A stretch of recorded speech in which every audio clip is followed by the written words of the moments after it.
आप सभी का स्वागत है हमारे चैनल पर। अर्नब गोस्वामी को रोकने के लिए महाराष्ट्र सरकार कपिल सिब्बल को 10 लाख रुपए प्रतिपेशी दे रही है।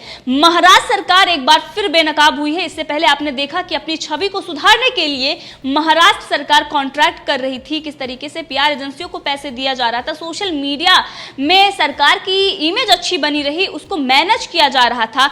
अब सरकार ने अर्नब गोस्वामी के खिलाफ कपिल सिब्बल को 10 लाख रुपए प्रतिपेशी और दूसरे जो वकील हैं राहुल चिंटिस, उनको 1.5 लाख रुपए दी जा रही है। आप समझ सकते हैं कि महाराष्ट्र में जहां पर किसान आत्महत्या कर रहे हैं, फसल अतिवृष्टि से बर्बाद हो गई है, वो महाराष्ट्र अर्नब गोस्वामी के खिलाफ कपिल सिब्बल की प्रतिपेशी 10 लाख रुपए की फीस दे रहा है।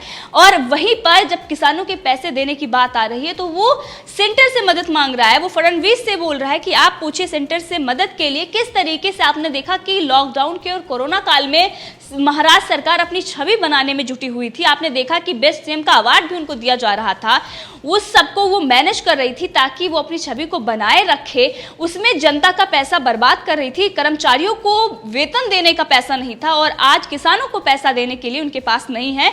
लेकिन कपिल सिब्बल को इतनी महंगी फीस देने के लिए उनके पास पैसा है। महाराष्ट्र सरकार के खिलाफ रिपब्लिक मीडिया नेटवर्क के editor in chief Arnab Goswami ने आपराधिक मामला दायर किया था। ये जो पूरा मामला है ये वही मामला है जिसमें कपिल सिब्बल कोर्ट पहुंचते हैं। 200 से ज्यादा एफआईआर अर्नब गोस्वामी के ऊपर दर्ज करवा दी जाती है। किस तरीके से एंटोनियो माइनो कहने के बाद अर्नब गोस्वामी पर हमला होता है, ये वही मामला है। और महाराष्ट्र सरकार किस तरीके से अपने बचाव के लिए कपिल सिब्बल को इतनी महंगी फीस दे रही है। और इस रिपिटिशन पर सुनवाई के दौरान उद्धव ठाकरे की सरकार की तरफ से कांग्रेस के नेता कपिल सिब्बल बतौर अधिवक्ता हिस्सा लेंगे। महाराष्ट्र की उद्धव सरकार का कोर्ट में प्रतिनिधित्व करने के लिए कपिल सिब्बल को 10 लाख रुपए और वकील राहुल चिंटिस को 1.5 लाख रुपए प्रति सुनवाई दिए जाने का निर्णय लिया गया है। महाराष्ट्र की महाविकास आघाड़ी सरकार के गृह मंत्रालय ने इस मामले में वरिष्ठ अधिवक्ता कपिल सिब्बल की फीस के लिए फंड जारी करने के आदेश भी दे दिए हैं। इसमें यह बताया गया है कि प्रत्येक सुनवाई के दौरान कपिल सिब्बल को 10 लाख रुपए बतौर पेमेंट दिए जाएंगे। सुनवाई और सुनवाई पूर्व होने वाले विमर्श के लिए रुपए दिए जाएंगे। ये मामला पालघर में हुई 2 संतों की हत्या से जुड़ा हुआ है। अर्नब गोस्वामी ने उस दौरान न सिर्फ महाराष्ट्र सरकार बल्कि कांग्रेस अध्यक्ष सोनिया गांधी की चुप्पी पर भी सवाल खड़े किए थे, जिसके बाद उनके खिलाफ महाराष्ट्र सहित देश में 200 से ज्यादा एफआईआर दर्ज कर दिए गए थे। तब उन्होंने कोर्ट में याचिका दायर की थी। अर्नब गोस्वामी ने अपने शो में सोनिया गांधी को एंटोनियो माइनो करके बुलाया था, जिसके बाद कांग्रेस कार्यकर्ताओं ने उनके कार पर हमला भी किया था, स्याही फेंकी गई थी। किस तरीके से उनकी पत्नी भी उस कार में मौजूद थी, जिसके बाद अर्नब गोस्वामी ने इन लोगों का पर्दाफाश किया था। 12 घंटे से ज्यादा बिठाकर पूछताछ भी हुई थी और कितनी सारी एफआईआर रिपब्लिक भारत और अर्नब गोस्वामी के खिलाफ दर्ज की गई।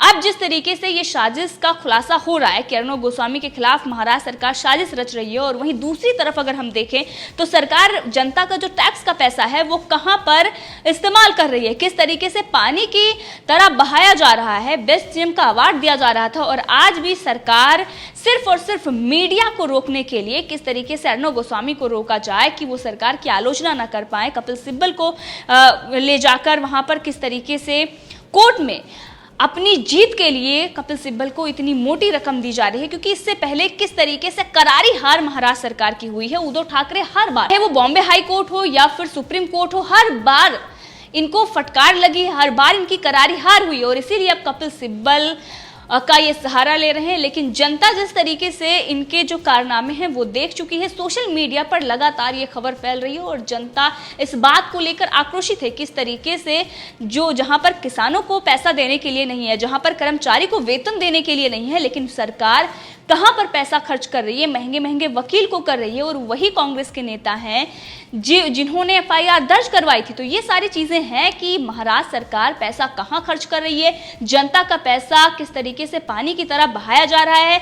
जनता के खिलाफ ही सरकार खड़ी हुई है, जबकि वो जनता की सेवक बनकर आई थी। महाराष्ट्र में तानाशाही चल रही है, पत्रकारों को जेल में डाला जा रहा है, किस तरीके से रिपब्लिक भारत के खिलाफ साजिश रची जा रही है, केबल ऑपरेटरों को धमकी दी गई। अब जब कुछ बात इनकी नहीं बनी तो अब कपिल सिब्बल का सहारा लेकर अर्नब गोस्वामी को रोकने के लिए कोशिश कोशिश हो रही है और गृह मंत्रालय ने फंड भी जारी कर दिया है। ये सारी चीजें दिखाती हैं कि कांग्रेस जो प्रधानमंत्री नरेंद्र मोदी पर सवाल खड़ी करती है उसका चरित्र महाराष्ट्र में साफ दिखाई देता है कि वो इसीलिए सवाल खड़ा करती है क्योंकि उसने ऐसा किया है और इसीलिए उसको लगता है कि सारी सरकारें ऐसे ही करती हैं।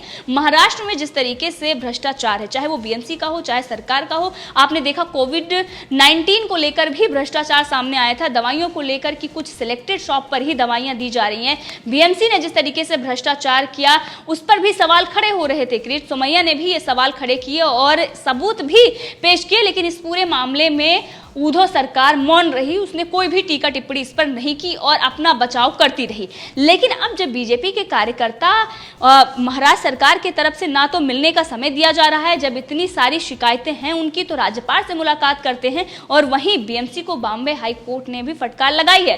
राज्यपाल से भी मुलाकात किया है और जिस तरीके का भ्रष्टाचार महाराष्ट्र में है, जिस तरीके की तानाशाही महाराष्ट्र में है, अब जनता एक ही बात ये कह रही है कि आपको इस्तीफा देना होगा और राष्ट्रपति शासन लागू किया जाए महाराष्ट्र में, क्योंकि सरकार इनसे नहीं चल रही है। जनता का पैसा कहीं और ही इस्तेमाल किया जा रहा है। दूसरी तरफ भ्रष्टाचार चरम सीमा पर है, तानाशाही चरम सीमा पर है।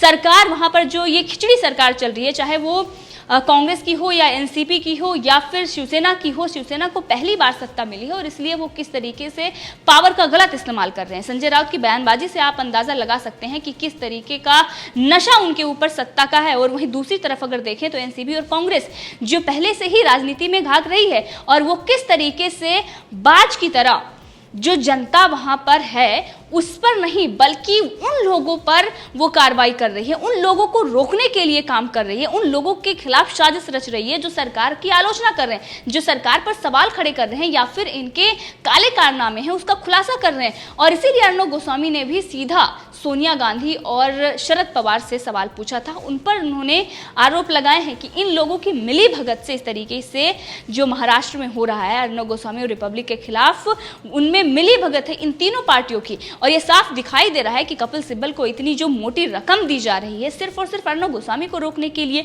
मीडिया को रोकने के लिए, जनता के खिलाफ, जनता का ही पैसा जनता के खिलाफ इस्तेमाल किया जा रहा है।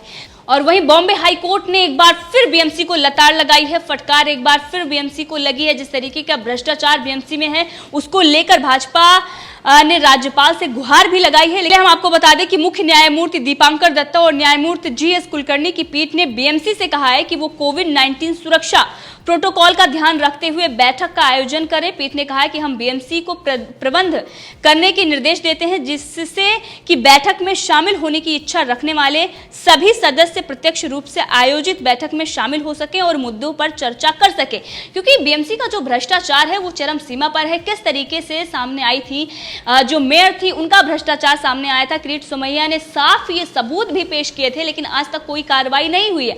अब इसको लेकर भाजपा लगातार गुहार लगा रही है।